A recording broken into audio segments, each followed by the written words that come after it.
Hey everyone, welcome back to Ontario Gardening. So we just finished processing up some peeled tomatoes and I have a ton of these tomato skins left over. So I am going to throw them in the dehydrator. You can also do this in the oven. Dehydrate these skins, grind them up, and then make them into a tomato powder. There are so many things that you can use tomato powder for. So instead of letting these go to waste and throwing them in the garbage, we're literally using all of the tomato. So I first put the skins just in these strainers on a pan and just let the excess water, as you can see, there some water in these skins. Just let those drain for a few hours just to try and get as much water as you can out, because the more wet these are, the longer they're going to take to dehydrate. So all we are doing is taking the skins and we are going to lay them out on our dehydrator, and then we are going to turn them on at 135 and we're going to let these dehydrate. It takes about 6 hours for regular skins, but if they're super wet, it might take a little bit longer, so we're going to check on them. So I'm going to put these all out in my dehydrator, show you what it looks like, and then we'll get started. So as you can see, I've kept the skins pretty close together on the tray here. They can even overlap, no problems, because they're going to dry out as we go along. Some people have bigger dehydrators or put them in the oven in piles.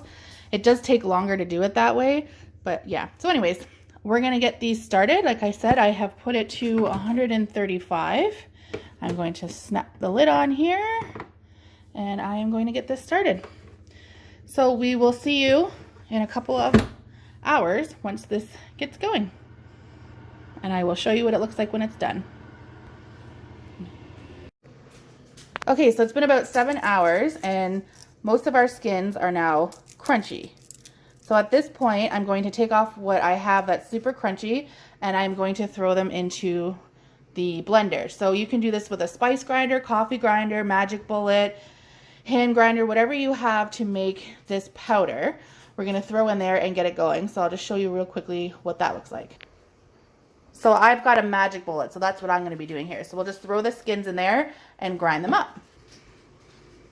Okay, so we've got our tomato powder all ground up. So I'm going to put it into a mason jar just to store it.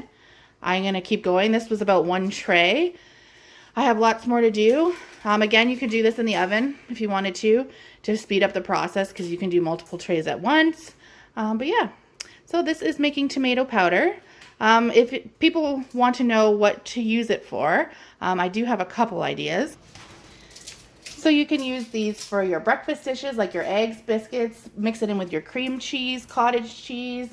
You can add it to your meats, like meatloaf, shepherd's pie, meatballs, to your sauces to bring out that tomato flavor, on your pizza, your pasta, cream soups, on your sandwiches.